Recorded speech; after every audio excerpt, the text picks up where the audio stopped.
question 2 was on the startingstrength.com forums, and it had to do with the deadlift. And basically, this lifter wanted to know, it feels like every time he deadlifts, he's not able to have productive workouts following that, and he feels like the deadlift overall was just kind of a drain on his training, that it was taking too much out of him. And was it a reasonable thing to do to just omit the deadlift from your training? I would say in 90% of cases, there's no reason to omit the deadlift from your training for any length of time. You may want to omit the deadlift for short periods of time if you've been overtraining on that lift, too much intensity for too long, or maybe too much volume, although that's not usually the problem. Usually it's too much intensity for a prolonged period of time.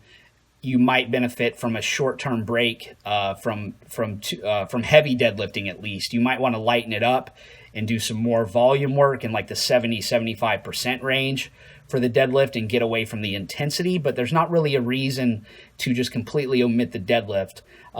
If you were going to omit the deadlift, what you would want to do is replace that with some deadlift variations for a short period of time. So you don't want to just not pull. That's usually not a good idea. So, but you could not deadlift for say 6 weeks and instead do something like a stiff-legged deadlift. That would be close enough in weight to your regular deadlift where you could get away with that for a short-term time and probably not lose any ground. You might even gain a little bit of ground by doing that.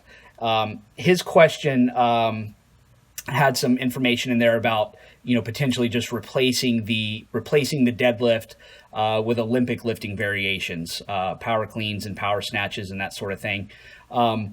For most people, that's probably not going to work. Most people are not good enough at the power clean and power snatch to be able to just rely on the quick lifts or the Olympic lifts or the variations of the Olympic lifts for all of their pulling volume.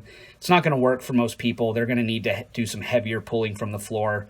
That either their natural ability to explode with heavy enough weights using a power clean or power snatch is not going to be enough to maintain their strength on their deadlift, or their technique is not going to be good enough to actually get good weights on the power clean and the power snatch. They're just not going to be able to handle enough load on those lifts to actually use it as a replacement for the deadlift for any length of time. So I know Bill Starr wrote some articles and that sort of thing back in the old Ironman magazines about not deadlifting and just using the power clean and power snatch in place of the deadlift. But you have to look at some of those articles in context. A lot of the population that he may have been talking about, very gifted, perhaps collegiate or professional athletes, a younger population that may have been genetically more predisposed to being more explosive, is going to have better usage of the power clean and power snatch than kind of your average Joe type lifter.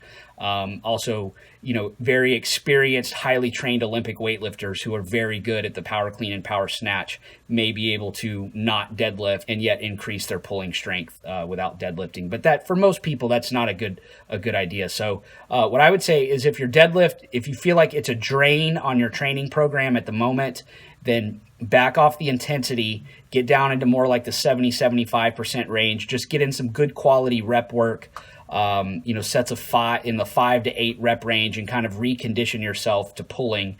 Perhaps increase your volume and frequency a little bit so that you can tolerate the stress of the deadlift better, but back off the intensity a little bit so you're not draining your system.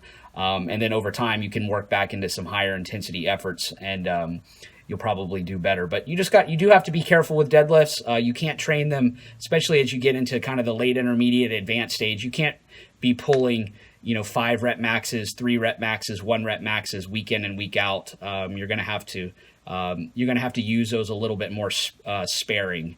And some lifters do better with maybe deadlifting every other week or something like that, and using a deadlift variation in place of the deadlift on an every other week basis, and that might be as heavy stiff leg deadlifts, deficit deadlifts, rack pulls, with some sort of heavy deadlift variation in place of the regular deadlift, for 1 or 2 weeks at a time. But then you probably need to return back to doing your regular deadlift. So it can be a little bit tricky, especially for a strong deadlifter. You can take a lot out of yourself with really hard effort, so you have to be careful with that lift. But for most people, I don't think it's a good idea to omit the deadlift completely from your training program.